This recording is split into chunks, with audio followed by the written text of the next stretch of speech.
कल 19 मई 2026 को निफ्टी 50 में क्लोजिंग के वक्त थोड़ी कमजोरी देखने को मिली, लेकिन इसके पीछे मुख्य जिम्मेदार बैंकिंग सेक्टर यानी बैंक निफ्टी रहा। बाकी मिड कैप, स्मॉल कैप और पीएसयू सेक्टर में अच्छी रिकवरी देखी गई। ईरान युद्ध के कारण क्रूड ऑयल की कीमतें ऊंची बनी हुई हैं और इंडियन रुपी की वैल्यू लगातार गिर रही है। यही दो बड़ी वजहें हैं जो बाजार को ऊपर जाने से रोक रही हैं। एफआईआई ने आज फिर से बिकवाली शुरू की और 2457 करोड़ रुपए के शेयर बेचे, जबकि डीआईआई ने 3801 करोड़ रुपए की खरीदारी की। जब तक एफआईआई की खरीदारी नहीं आती, बाजार में कोई मजबूत और टिकाऊ रिकवरी नहीं होगी। यूएस मार्केट में आज गिरावट का मुख्य कारण रहा बॉन्ड यील्ड्स का बढ़ना। 30 साल का ट्रेजरी यील्ड 5.198% पर पहुंच गया, जो पिछले लगभग 19 सालों में सबसे ऊंचा स्तर है और ये बाजार के लिए एक बड़ी चिंता बन गई है। डाउ जोन्स करीब 245 अंक यानी 0.5% की गिरावट के साथ बंद हुआ। S&P 500 में 0.7% और नैस्डैक में 1.1% की गिरावट आई। तीनों इंडेक्स लगातार तीसरे दिन गिरावट में रहे। बॉन्ड यील्ड्स बढ़ने का सीधा असर ये होता है कि क्रेडिट कार्ड और होम लोन जैसी चीजें महंगी हो जाती हैं, जिससे अमेरिकी उपभोक्ता कम खर्च करते हैं और टेक स्टॉक्स की ऊंची वैल्यूएशन पर सवाल उठने लगते हैं। सेमीकंडक्टर सेक्टर में मिलाजुला कारोबार रहा। क्वालकॉम 3% से ज्यादा टूटा और ब्रॉडकॉम करीब 2% नीचे गया, जबकि माइक्रॉन करीब 5% ऊपर बंद हुआ और एनवीडिया लगभग फ्लैट रहा, जो कल यानी बुधवार को अपने तिमाही नतीजे पेश करेगी। रात 10:22 पर गिफ्ट निफ्टी की पोजीशन 23,574 अंक पर थी, जो आज इंडियन मार्केट बंद होने के वक्त की तुलना में करीब 14 से 15 अंक ऊपर है। मतलब अभी की स्थिति में बाजार लगभग स्थिर यानी फ्लैट नजर आ रहा है। ब्रेंट क्रूड रात को फिर से 110 से 111 डॉलर प्रति बैरल के आसपास आ गया। इसका मतलब है कि सुबह जब बाजार खुले तो ये स्तर ऊपर या नीचे बदल सकता है, इसलिए कल सुबह इंस्टाग्राम स्टोरी पर ताज़ा अपडेट जरूर देखें। आईटी सेक्टर में आज अच्छी रिकवरी देखी गई। इन्फोसिस का एडीआर करीब 1.5% और विप्रो का करीब 0.77% ऊपर चल रहा था, जो कल भारतीय आईटी स्टॉक्स के लिए एक सकारात्मक संकेत है। प्राइवेट बैंकिंग स्टॉक्स पर दबाव दिखा। आईसीआईसीआई बैंक का एडीआर करीब 2.36% नीचे और एचडीएफसी बैंक का एडीआर करीब 1.83% नीचे चल रहा था, जो बैंक निफ्टी की कमजोरी को आगे भी जारी रखने का इशारा करता है। क्रूड ऑयल ऊपर जाने से गोल्ड पर दबाव बढ़ा और गोल्ड करीब 1% नीचे चल रहा था, जबकि सिल्वर भी करीब 3% गिरकर $75 प्रति ऑन्स के आसपास था। ये कमोडिटी मार्केट का आपस में जुड़ा हुआ खेल है। इंडियन रुपी की हालत बहुत खराब हो रही है। अगर इसी रफ्तार से गिरावट जारी रही तो अगले 2 हफ्तों में एक यूएस डॉलर के मुकाबले रुपी 100 रुपए के स्तर यानी सेंचुरी तक पहुंच सकता है, जो इकोनॉमी और मार्केट दोनों के लिए चिंताजनक होगा।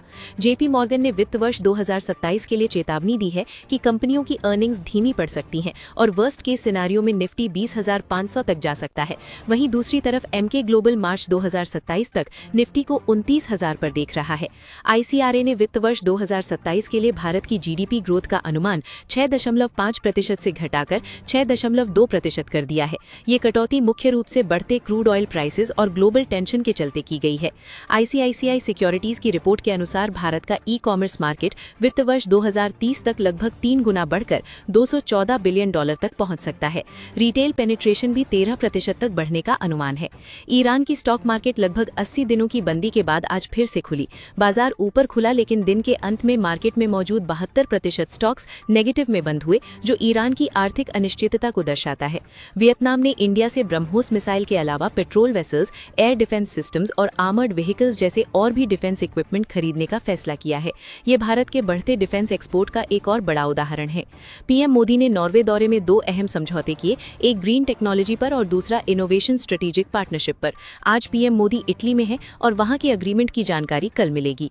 माइक्रोसॉफ्ट का सबसे बड़ा इंडिया डेटा सेंटर 2026 के मध्य में यानी इसी साल शुरू होने वाला है। ये भारत में टेक इंफ्रास्ट्रक्चर और डेटा सेंटर सेक्टर के लिए एक बड़ी खबर है।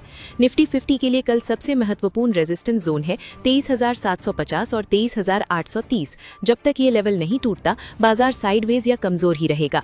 ऊपर की तरफ बड़ा मूव तभी आएगा जब 23,800 के ऊपर मजबूती से टिके। निफ्टी 50 के लिए सपोर्ट की बात करें तो पहला सपोर्ट 23,500 पर है और अगला सपोर्ट 23,350 पर है। इस रेंज में बाजार को सहारा मिलने की उम्मीद है। नीचे गिरने पर नजर रखना जरूरी है।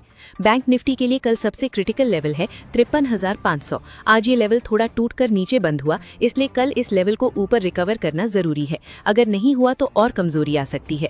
बैंक निफ्टी के लिए सपोर्ट 52,500 पर है और ऊपर की तरफ रेजिस्टेंस 54,000 के आसपास है। ये रेंज काफी चौड़ी है, इसलिए इस बीच में वॉलेटिलिटी बनी रह सकती है। ट्रेड्स में सावधानी जरूरी है। कल बाजार में नजर रखने लायक 4 सेक्टर हैं। बैंकिंग सेक्टर सबसे पहले, क्योंकि बैंक निफ्टी की चाल पूरे बाजार को दिशा देगी। उसके बाद ऑयल सेक्टर, ऑटो सेक्टर और मेटल सेक्टर। इन चारों में कल अच्छा मूवमेंट देखने को मिल सकता है। आइए फटाफट उन सभी स्टॉक्स के बारे में जान लेते हैं जिन पर मंगलवार बाजार बंद होने के बाद बड़े अपडेट्स निकल कर आए थे, जिनका असर आज उनके शेयर पर देखने को मिल सकता है। बीपीसीएल के Q4 नतीजे कमजोर रहे, जहां नेट प्रॉफिट करीब 58% गिरकर 3,192 करोड़ रुपए रह गया। कंपनी पर एक्सेप्शनल लॉस का असर पड़ा, हालांकि एबिटा और मार्जिन्स बाजार के अनुमान से थोड़ा बेहतर रहे। ऑर्कला इंडिया ने इस बार मजबूत प्रदर्शन किया है। कंपनी का प्रॉफिट 2 गुने से ज्यादा बढ़कर 73 करोड़ रुपए पहुंच गया, जबकि रेवेन्यू में भी स्टेडी ग्रोथ देखने को मिली, जो बिजनेस डिमांड मजबूत रहने का संकेत देता है। बोरोसिल लिमिटेड के रेवेन्यू में हल्की बढ़त रही, लेकिन बढ़ती लागत का असर प्रॉफिटेबिलिटी पर साफ दिखाई दिया। एबिटा और मार्जिन्स दोनों में गिरावट आई, जिससे ऑपरेशनल प्रेशर नजर आया। पीटीसी इंडिया का Q4 प्रॉफिट करीब 69% टूट गया, हालांकि रेवेन्यू में अच्छी बढ़त देखने को मिली। मार्जिन घटने से साफ है कि कंपनी की कमाई पर कॉस्ट प्रेशर बढ़ा हुआ है, लेकिन इसके बावजूद कंपनी ने फाइनल डिविडेंड का ऐलान किया है। हिंडाल्को इंडस्ट्रीज की सब्सिडियरी नोवेलिस को अमेरिकी ऑस्वेगो प्लांट में लगी आग का बड़ा असर झेलना पड़ा। इसी वजह से कंपनी प्रॉफिट से सीधे लॉस में पहुंच गई। हालांकि अंडरलाइंग डिमांड अभी भी मजबूत बनी हुई है। मैनकाइंड फार्मा का रेवेन्यू डबल डिजिट ग्रोथ के साथ बढ़ा, लेकिन नेट प्रॉफिट में करीब 30% की गिरावट आई। अच्छी बात यह रही कि एबिटा और मार्जिन्स में मजबूत सुधार देखने को मिला, जो ऑपरेशनल एफिशिएंसी बेहतर होने का संकेत देता है।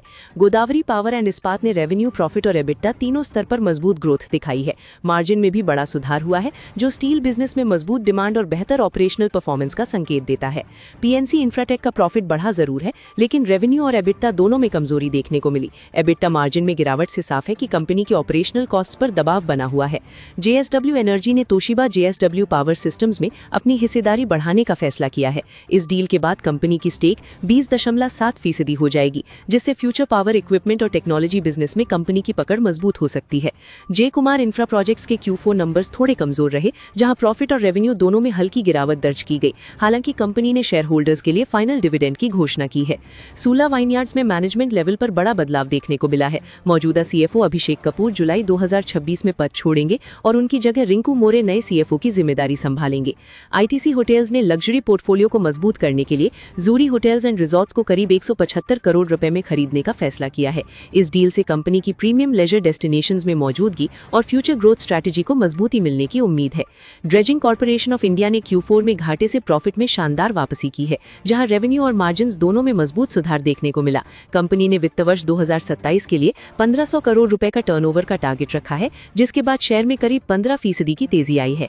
नोवेलिस के Q4 नतीजे कमजोर रहे, जहां कंपनी पिछले साल के प्रॉफिट से इस बार लॉस में चली गई। अमेरिका के ऑस्वेगो प्लांट में लगी आग की वजह से प्रोडक्शन और ऑपरेशंस प्रभावित हुए, जिससे प्रॉफिटेबिलिटी पर सीधा असर पड़ा और एडजस्टेड एबिटा में भी गिरावट दर्ज की गई। ट्राइडेंट के Q4 रिजल्ट्स में प्रॉफिट, रेवेन्यू और एबिटा तीनों में कमजोरी देखने को मिली। हालांकि अच्छी बात यह रही कि एबिटा मार्जिन में सुधार हुआ, जो दिखाता है कि कंपनी ने कॉस्ट कंट्रोल और ऑपरेशनल एफिशिएंसी पर बेहतर काम किया है। कर्नाटका बैंक ने Q4 में मजबूत नतीजे पेश किए हैं, जहां बैंक का नेट प्रॉफिट बढ़कर 408 करोड़ रुपए पहुंच गया और एनआईआई में भी अच्छी बढ़त देखने को मिली। साथ ही ग्रॉस एनपीए और नेट एनपीए दोनों में गिरावट आई है, जो एसेट क्वालिटी में सुधार का बड़ा संकेत माना जा रहा है। बैंक ने वित्त वर्ष 2025-26 के लिए 5 रुपए प्रति शेयर फाइनल डिविडेंड की सिफारिश भी की है। इसके अलावा प्रोविजन कवरेज रेशो 83.54% रहने से साफ है कि बैंक ने संभावित खराब कर्जों के लिए मजबूत प्रोविजनिंग बनाई रखी है। एंजल वन में टेक्निकल चार्ट्स पर मजबूत बुलिश रिवर्सल देखने को मिला है। स्टॉक ने लंबे समय की गिरती ट्रेंड लाइन को तोड़ा है और लगातार हायर हाइज हायर लोज बना रहा है, जिससे एनालिस्ट्स इसमें करीब 22% तक अपसाइड की संभावना देख रहे हैं। टाटा टेक्नोलॉजीज में लंबे करेक्शन के बाद रिकवरी के संकेत दिखाई दे रहे हैं। स्टॉक में मजबूत बाइंग सपोर्ट देखने को मिला है और एनालिस्ट्स का मानना है कि आने वाले समय में इसमें करीब 12% तक तेजी आ सकती है। गरवारे हाईटेक फिल्म्स ने ऑल टाइम हाई के पास मजबूत ब्रेकआउट दिया है। लंबे कंसोलिडेशन फेज के बाद स्टॉक में तेज वॉल्यूम बाइंग देखने को मिली, जिससे शॉर्ट टर्म में आगे भी तेजी जारी रहने की उम्मीद जताई जा रही है। ग्रैन्यूल्स इंडिया ने 720 से 740 रुपए के कंसोलिडेशन जोन से मजबूत ब्रेकआउट दिया है। स्टॉक में वॉल्यूम सपोर्ट और बुलिश मोमेंटम दोनों मजबूत बने हुए हैं, जिससे एनालिस्ट्स इसमें आगे और अपसाइड की संभावना देख रहे हैं।